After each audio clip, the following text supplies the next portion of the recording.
Hello, welcome to the Star Spangled Sit-Down. I am your host, Bobby Allison Jr., Public Affairs Officer right here at the U.S. Embassy in Kingston, Jamaica. Thank you all for joining us today. We've had multiple power outages in the last 20 or 30 minutes, so fingers crossed that we can continue being with you today. I'm very, very happy for today's show to be joined with Miss Linnisa Wahid.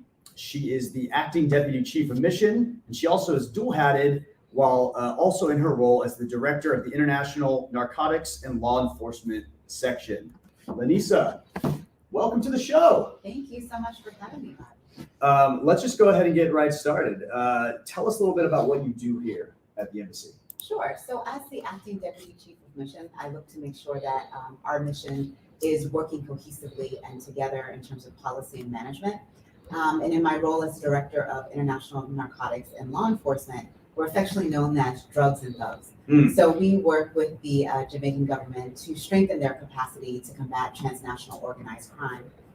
Fantastic. Well, as much as I want to talk about all those things, I'm actually really, really interested in you as a person and getting to know you because you've been here. How long have you been on the island? So I've been in Jamaica now for just over 2 years. Okay, and out of those 2 years, how long have you had the opportunity to be in this acting deputy chief of mission?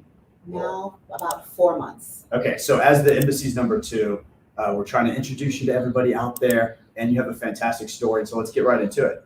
We're gonna go back to your teenage and university years. What was that like for you? Where are you from? Where did you go to college? What did you major in? Tell us a little bit about that. Sure. So I am originally from Washington, D.C. So people like to say, oh, I'm from the D.C. area, and they really mean Maryland or Virginia. Yep. But I'm very specific when I talk about D.C. I'm from Washington, D.C. proper.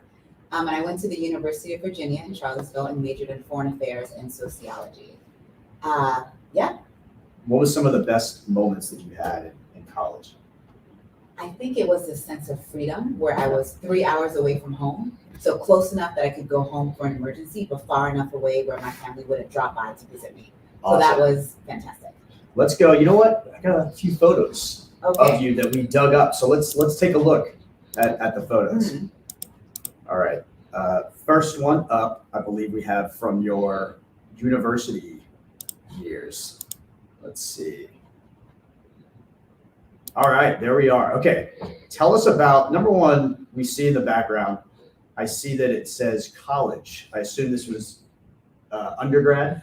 Definitely, for sure. I think that was my freshman year. Who's got their arm around you? One of my very best friends, Dave. Can we talk about your outfit? Yes, my very best pajama set is Nice. what was worn for that particular photo. Is that the typical thing that you would wear to class and hang out at? Probably. I spent a lot of time in sweats. And I think in college is where I really appreciated the value of actually dressing up. I had a friend of mine who dressed up for everything, and she says it takes the same amount of effort to dress up as it does to put on sweats. So I took that to heart. Accurate. And you're not wearing sweats right now. I am not. I tried my very best. All right, let's look at another photo because you got a master's degree, right, American University. Yes. So we're going to take a look at your graduation photo from American University. What? Tell us again what you majored in and what made you choose that major. Sure. So my master's degree is in peace and conflict resolution. Oh. Have we solved that? I've done nothing with it. Okay. As much as I thought I would, I unfortunately have not. But it was a great experience to meet a lot of people that now work in the NGO realm. Right. I just remember that day particularly, I was excited that I no longer had to pay tuition. And in fact, I would get a job and they would pay me. So it's like, no more payments. I'm excited. And now you're just making big bucks. The big bucks. State Department. The big bucks. On to the State Department. Tell us, how did you get into the Foreign Service? How did you hear about the State Department? What made you want to become a diplomat? Sure. So I will have to admit that even though I grew up in DC, I did not know a lot about the State Department. In fact, I didn't know anything about the State Department. And I have to give major props to my mom. Okay. I remember my 4th year in college, I said, okay, I want to go to grad school, but I don't have any money to pay for it. And I don't want to live in my mom's basement and go to grad school. So my mom went online and looked for various scholarships, and she pulled up one that's called the Pickering Fellowship. And it is a State Department fellowship for folks that are interested in working in foreign affairs with the State Department. So I applied to that. I got through the first tranche, and then they said, okay, we want to bring you to DC for an interview. Mind you, I had done zero research about what the State Department was about or what the Foreign Service was about. But luckily, I had a roommate who told me all of this information the night before the interview. So I remember when I went into the interview, and this interview was with high-ranking ambassadors, and I'm sitting there as a 20-year-old having no clue what's going on. The first question they asked me was, what will be your cone? And so one thing about cones for the State Department, it's the idea of what will you be focused on? So political, economic, consular, management, public affairs. And I remember my roommate had told me about cones the night before, and I just said consular, because that was the only one I could remember. And so I got through, I got the scholarship. I did not have to live in my mom's basement, and I did not have to pay as much for tuition. And I got into the Foreign Service by taking the exam, and here I am 17 years later. And what cone are you doing now? Are you doing consular? I am not doing consular. I'm actually political coned. I had an opportunity to change it. I loved consular work, but I really was interested in the policy side. And how many years have you been in the State Department? 17 years. And speaking of being a political officer, we actually have a video of you that still exists on careers.state.gov. They must have liked the video so much that they kept it up for 15 years, because I know it's from early on in your career. So we're gonna take a look at that video right now. You won't start off stapling paper. You'll start off actually doing something important. My name is Linnisa. I work at the U.S. Embassy in Yaoundé, Cameroon. As soon as I came in the Foreign Service, I went to Sudan. When I found out that I was going to Sudan, my mom was in shock. I think for her, the issue was safety, but the more and more she learned about the country, the more and more she became comfortable. One of the key things that Foreign Service officers need to do is to make friends with people that are from the country that you're in. They're your best source of information. They help you learn about the culture. They help you learn about the political situation. So often when you're in the United States, you see the world from one view. It's like you have a camera lens here. But when you go overseas, the camera lens sort of shifts, and you see it in a whole different perspective. And so you have a more complete view of how the world really is. One time I visited Darfur with Sudanese government officials to look at the situation of violence against women. And I said, I understand your situation. The United States, we care. We are doing everything we can to make the situation better for you. That really made me love being in the Foreign Service, to actually give hope to people. I would definitely recommend joining the Foreign Service because you represent America. You represent America in its diversity.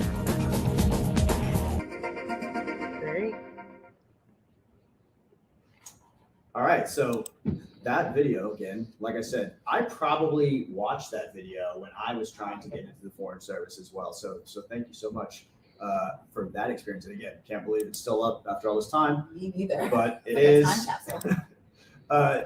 We talked a little bit about your background, teenage years and stuff like that. I want to hear a little bit more about your family's background. You are a first-generation American. Your parents are from Sierra Leone, is that correct? That's correct. Tell us a little bit about their background and Sierra Leone. Yeah, sure. So my parents immigrated to the United States in the 1970s from Freetown, Sierra Leone. So Sierra Leone is located in West Africa. We're a mix. We're probably about 60% Christian, 40% Muslim. So that's why I have a Arabic last name, right, in terms of Wahid. So it was, of course, great growing up as a first-generation American.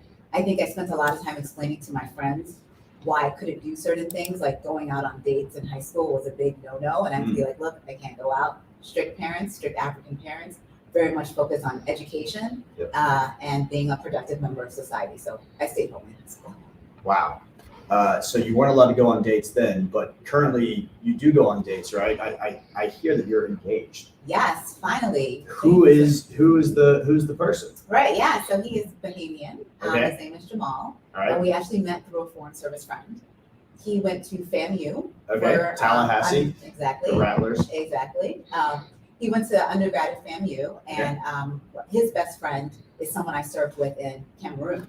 So she hooked us up, and 5 years later, here we are. Boom, look at that. Let's go. You know what? I actually have some baby photos of you since you started to talk about your family a little bit.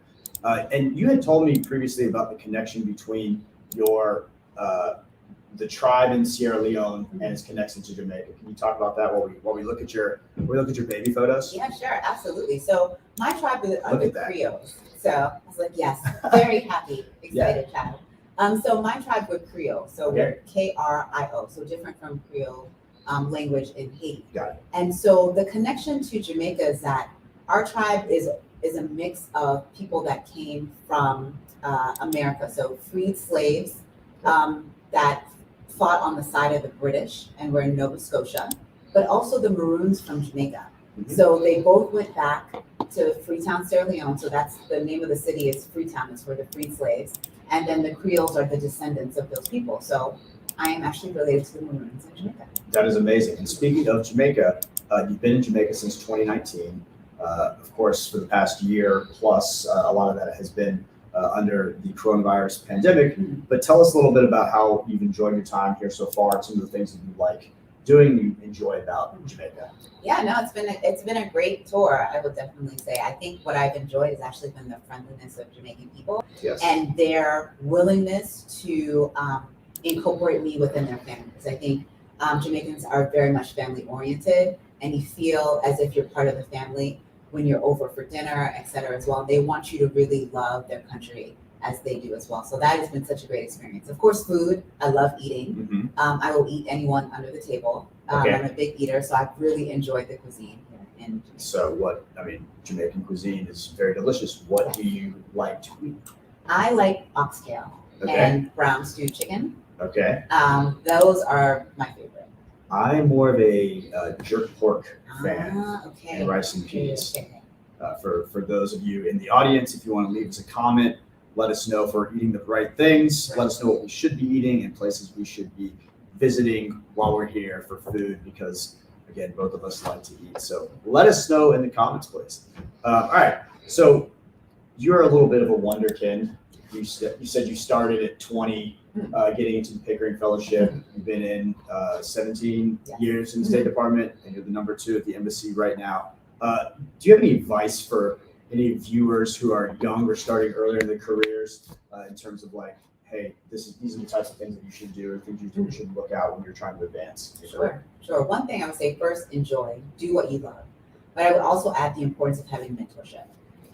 And that really helped to steer me in the direction that I wanted to go in, or the mentors that helped me within the State Department, but also mentorship within my family as well. And to provide the encouragement on days where I just I didn't feel that I was doing my best. So it's to have a great circle of friends and colleagues and mentors to really help push you in the right direction. And then enjoy what you do. There's nothing like going to a job that you can't stand. But your job is a lot easier when you love what you do. We're going to pull up some comments right now. I'm looking at some of our comments. Let's go to Georgia. Our food is delicious. The culture, the people rocks. Thank you, Georgia. Here we go. Donna, ackee and saltfish, cabbage and saltfish. I gotta say, what do you think about ackee? Ackee, I've had it. I can't have the saltfish, but I've had like an ackee dish, and I've really enjoyed it as well. It was sort of like a stir fry. But I never heard of ackee until I got here. Right. And then I've never seen it. So then I see it on people selling it on the corner. I was like, oh, so that's ackee. Okay. I'm a little bit on the fence about ackee. It's a texture thing for me. I'm a little on the fence. I tried it once. I will try it again. But again, people in the comments, let us know. What should I be putting on the ackee? What should I be having on it? Because it tastes kind of bland to me. Not gonna lie. Our producer's smiling right now because she is Jamaican, and she's letting us know, like, come on, y'all. Ackee is good. All right. So we're getting closer to the end of our interview, but we have a rapid fire question section. Okay. You have not seen these questions before. No. So I'm a little scared. What I'm going to ask you to do is to just answer what comes off the top of your head. Okay. So first question: what are your top three genres of music? Oh, okay. So I'd have to say R&B, not the current R&B. I'm talking about old school R&B, the Maxwell, the Donnell Jones, the Jagged Edge, Drew Hill, like from the early 2000s. And yes, that is dating me. Yes. But that, Lauryn Hill, just. Now, Drew Hill, do you still think that Cisco was good aside from Drew Hill? No, I want them as an entire group. Okay. I definitely want them as an entire group. And you think Donnell Jones is like better than Keith Sweat? Oh yeah, he is so underrated. That's the thing. You could literally play his album from beginning to end and not skip anything. But he didn't get that fame that he deserved. His voice is just so sultry and silky, and just the music. It was great. All right, so check out Donnell Jones. Donnell Silky, Jones. sultry. All right, what are two other genres of music? Haitian compa. Okay. So I was in Haiti before I came to Jamaica, and just the smoothness of the compa, the bands, it's amazing. Like whenever you hear compa music, you just want to dance. And then I would say probably Afro beats. Okay. For sure. So right now, if you're driving around, you mentioned like late 90s, early 2000s R&B. In your car right now, what are you listening to? I'm probably listening to Haitian compa, All right. to be quite honest. So, What should the viewers at home, who are a couple artists that they Yes. should be looking out for? Impulsive, Okay. Harmonique, Jakut #1, Okay. Class with a K. I mean, it's just classic. Just beautiful, smooth music. I'm going to have to check that out. All right. Is the glass half empty or half full? Half full. All right. If you're stranded in a remote location and you can only bring three things, what would you bring? A book. What book? Any book by like Toni Morrison, Okay. or Zora Neale Hurston, All right. or any African author. Like we're good on that. So that's one. I would bring snacks. I need some snacks in my life. Okay. Do you have a favorite type of snack? Plantain chips. Okay. Yes. We can find plenty of those here. Yes, exactly. It's like plantain chips. All right. And then I would say music. So if that's an iPad or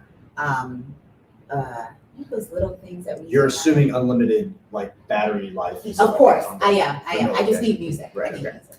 Awesome. All right. Speaking of music, I've heard from folks at the embassy who've witnessed you that you are a salsa dancer. How would you rate your moves from 1 to 10? Okay, so pre-pandemic, my moves were a solid 8. A solid 8. Okay. Now in pandemic, and then I don't get to practice as much, probably about a 6.5. But my goal in 2022 is to get it back to an 8 and beyond.